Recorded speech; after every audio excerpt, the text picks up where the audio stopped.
I'm standing in the middle of what is going to be an awesome duck hole. Tucker, have you seen any rice? Yeah. Seen a bunch of it? Got a bunch of rice. Hudson, have you seen any sorghum? A lot of it. A bunch of it? Let's go take a look at this.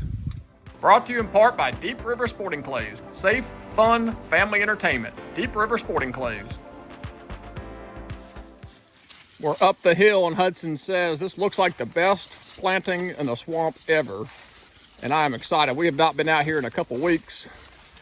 I see a lot of rice and I see a lot of headed out sorghum. Let's go check on our water control structure here. Is it? Yeah, the beaver had started to mess with it just a little bit, but I think I've got him beat. Pretty much what's coming in is going out. Yeah, so there's a stream flow that comes in here and it goes right out the control structure here. We've double fenced it off. It looks a little bobo, but it is working for this year, keeping the beavers out of here. We actually got a little bit of rain last night. That's why it's moving pretty good. But out there where Rhea is, that is the second planting of rice we did when we pumped this pool down here. And the little bit of rice that came up is doing really well. None of the millet survived that. So it just tells you rice is way better for these high fluctuating systems. This corner over here is worth noting because it gets the least amount of sunlight, and you can tell it doesn't have that deep, dark, rich green color to it like all the rice out here in the open water does. It gets more sun. So it does favor more sunny conditions. Few areas have that deep, rich color, but for the most part, it's that lighter green color. Could be a nutrient thing, but I'm thinking it's more so sunlight. You having fun? This dog has got the zoomies in here. She knows the deal. It's a cool Sunday afternoon. We've got a bunch of smartweed in here, which is pretty cool. That is duck food for sure.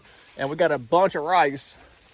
I'm not seeing any, I take that back. Here's our first rice seed. Look at this right here. September 7th, and we're going to seed here.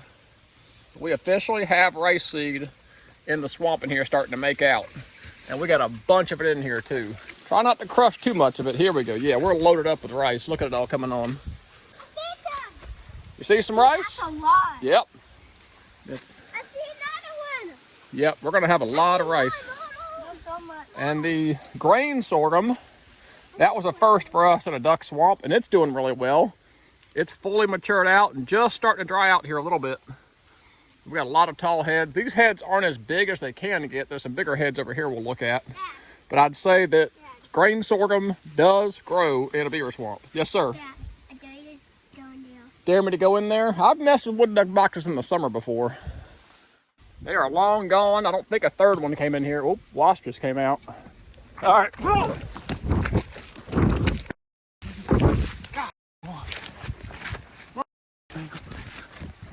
Ah! Oh, that hurt. I'm not being a wuss. That hurt bad. Wasps or hornets? I'm not sure. We'll have to find out later. Look at the size of that comb.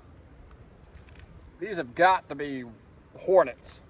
I'm gonna find out. Drop a comment if you know. I'm not gonna mess with that one. I've been running my VU peak out here off the wood duck box, and from time to time I'll just hop into it, glance around. I already knew it was headed out. That's why we're in here. I can check out my water level control structures. It is pretty slick, but I hop in that camera to see what's going on. I've not had to charge this thing in a long time. Got the solar panel, built-in rechargeable battery. I mean, look at all the rice. Man, I'm getting excited. A little bit of nutsedge in here. That's not ideal, but ducks will mess with it. That's more grain sorghum or game sorghum. Somebody corrected me and they were right.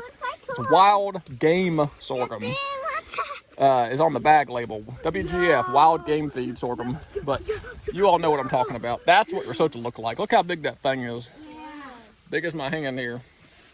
It's like a piece of corn, isn't it? Yeah. Look how big that thing is. It's often confused as corn when it's younger. Yeah, but it is not corn. That is wild game feed sorghum. I got corrected, and they are correct. Oh yeah, that's a widowmaker right there. Thing will fall on you. So just in this little section right here, I'm gonna show you what we got. This is pretty cool.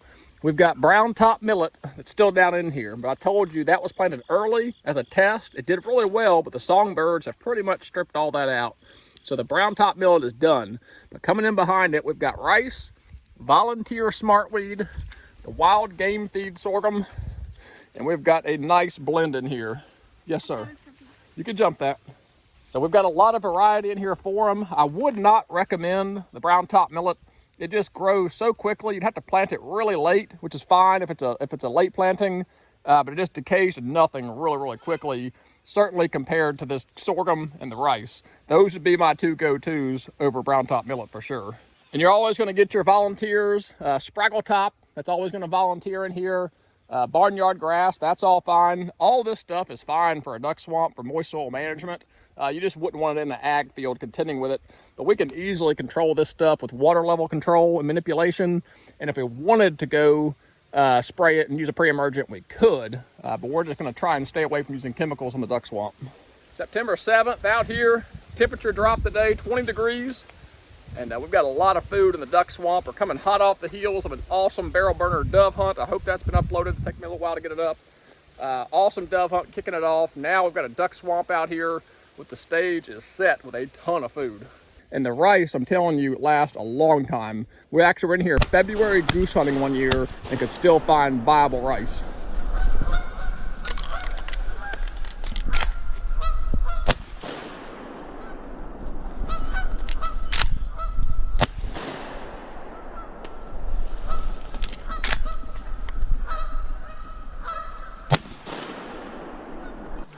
Good grief, that's a heavy one.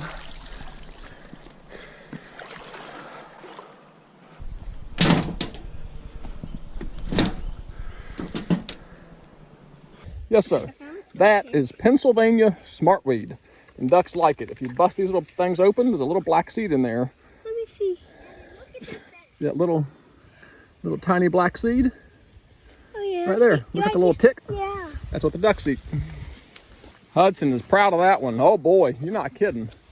That is a huge grain sorghum. How tall are you? 4'5". 4'5", and that plant is taller than you are by almost a foot. Look how much seed is in that thing. Absolutely loaded with seed in here. To those wondering, can you grow wild grain sorghum in a duck swamp? The answer is yes. I will say though, it has favored these higher, drier areas that were planted heavier, because I did mix it in with the rice and plant it around this whole swamp, but I don't see any grain sorghum anywhere else in the swamp except for right here where it was planted really heavy and it was higher and drier. So file that in the good to know category. This dog is ready to do it.